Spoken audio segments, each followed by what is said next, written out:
In this video, we're going to talk about something simple but incredibly powerful: building long-term wealth through exchange-traded funds, ETFs.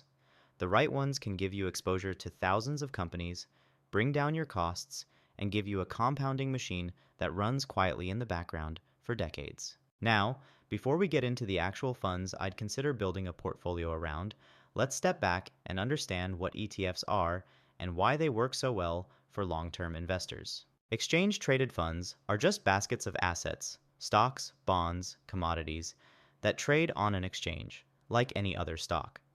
Most ETFs are passive. They're not trying to beat the market, they're trying to be the market. Take VU, for instance. It simply owns all the companies in the S&P 500. That's 500 of the biggest businesses in America. When those companies grow, you grow. When they pay dividends, you earn income. ETFs generate returns in a few ways.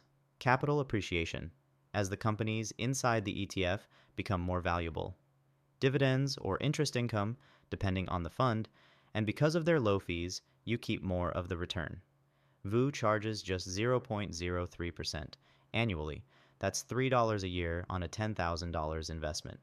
That kind of cost discipline compounds massively over decades. The simplicity of exchange-traded funds masks just how powerful they are.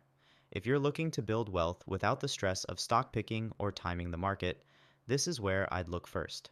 Here are some of the reasons why ETFs are so effective for long-term wealth. Number 1, diversification. VTI owns 4,000 plus US companies. VT owns 9,500 plus stocks globally.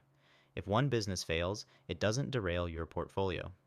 Number 2, low costs. VU, VTI, SCHB all have expense ratios under 0.05%. Over 30 years, the difference between a 0.03% ETF and a 1.5% mutual fund can be over 36% more in returns. Number 3, consistent market-based performance. S&P Global found that 90% of active managers underperform over 15 years. So why pay more to get less? Number 4, liquidity. ETFs like QQQ or VTI have high daily trading volumes. That keeps transaction costs low and makes them easy to buy or sell. Number 5, tax efficiency. ETFs rarely distribute capital gains because of their unique structure. Vanguard's ETFs, for instance, had no capital gains distributions for 85% of their funds in the past 5 years. I talk a lot about moats, those durable competitive advantages that help great businesses stay great. Believe it or not, ETFs have moats too. Here's how. Number 1 is scale. Vanguard and iShares manage trillions. That allows them to lower fees and dominate the market. VU alone has over $630 billion in assets. Number 2 is brand trust. Investors trust names like Vanguard and Schwab, and that trust becomes a self-reinforcing cycle. Number 3 is liquidity. High liquidity keeps bid-ask spreads tight, another hidden cost saver. And lastly, built-in diversification. VT holds thousands of stocks across every continent. BND owns over 10,000 bonds, which gives it massive built-in risk reduction. This moat makes it incredibly difficult for a new ETF provider or active fund to compete on both cost and trust. And when you have scale, trust, and a product that performs, that's a trifecta that's hard to beat. Now let's get real. Valuation matters. Even though we're long-term investors, you don't want to overpay. So let's look at what you're getting. As at the time of this recording, VU had a PE of 25.26, slightly above historical average of 15 to 18, but justifiable given US tech dominance. VTI had a PE of 24.56. VTI has broader exposure. It includes small and mid-cap stocks. VT had a PE of 20.45. This one has more international exposure. Good if you want to hedge against US concentration. SCHD was at 15.55. SCHD has a strong dividend focus, with a 3.6% yield, and QQQ had a PE of 31.93. Expensive, yes, but you're paying for exposure to companies like Nvidia, Microsoft, and Apple. The key here isn't to market time these ETFs, but to understand what you own and why. A slightly higher valuation may be fine if you're buying great businesses that continue to grow. So, which ETFs would I actually buy right now if I were starting from scratch? Here's the list. At the top of the list is VU. It would be the cornerstone. You're owning the 500 biggest and best US companies at ultra low cost. Next, VTI. If you want broader exposure, including small and mid-cap companies, VTI could serve that purpose. Next is VT, a must if you want global diversification and less home bias. Up next is SCHD, great for dividends, strong companies, high quality, reliable yield. I'd also consider QQQ for those comfortable with tech. Yes, it's volatile, but the long-term return profile is compelling. And lastly, BND or AGG. These are bond ETFs that add stability, especially useful as rates potentially come down in 2025. Avoid leveraged ETFs like the 2x or 3x QQQ.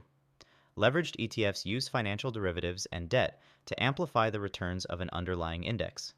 A 2x leveraged ETF aims to return twice the daily performance of its benchmark, while a 3x ETF aims for 3 times. For example, if the S&P 500 goes up 1% today, a 3x ETF might go up 3%. But if the S&P 500 goes down 1%, that same ETF might fall 3%.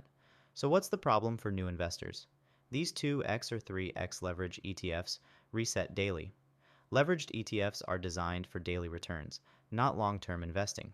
Over time, this daily reset can cause something called volatility decay. If the market whipsaws, or in more simpler terms, goes up and down a lot, your investment may shrink even if the index ends flat. Example, the index might go up 10%, then down 10%, but your 3x ETF could be down significantly more than 10%. They can destroy wealth in sideways markets. In choppy markets, the compounding effect of daily leverage often works against you. Instead of magnifying gains, you might end up magnifying losses or underperforming the index itself. They also have higher fees and complexity. Leveraged ETFs usually have higher expense ratios. They often involve options, swaps, and debt, tools most new investors aren't familiar with. Long story short, they're emotionally draining. Watching your ETF drop 10 to 15% in a single day is stressful, especially if you don't know what's causing it. But not all leveraged ETFs are bad. Leverage is a tool, not an evil. In the hands of an experienced or tactical investor, leveraged ETFs can be used strategically for short-term trading to take advantage of a short market trend or news event, for hedging to offset risk in a broader portfolio. Also, not all leveraged ETFs decay at the same rate. ETFs that track less volatile indices or sectors, like utilities or bonds, may experience less drag from volatility. If you're learning the ropes, it's better to start with non-leveraged, diversified ETFs. Once you understand market behavior and risk management, you'll be in a better position to use advanced tools like leverage responsibly. You should also avoid niche sector funds with low AUM and high fees, as well as cryptocurrency ETFs, unless you're prepared for high volatility. ETFs aren't flashy. They won't make you rich overnight.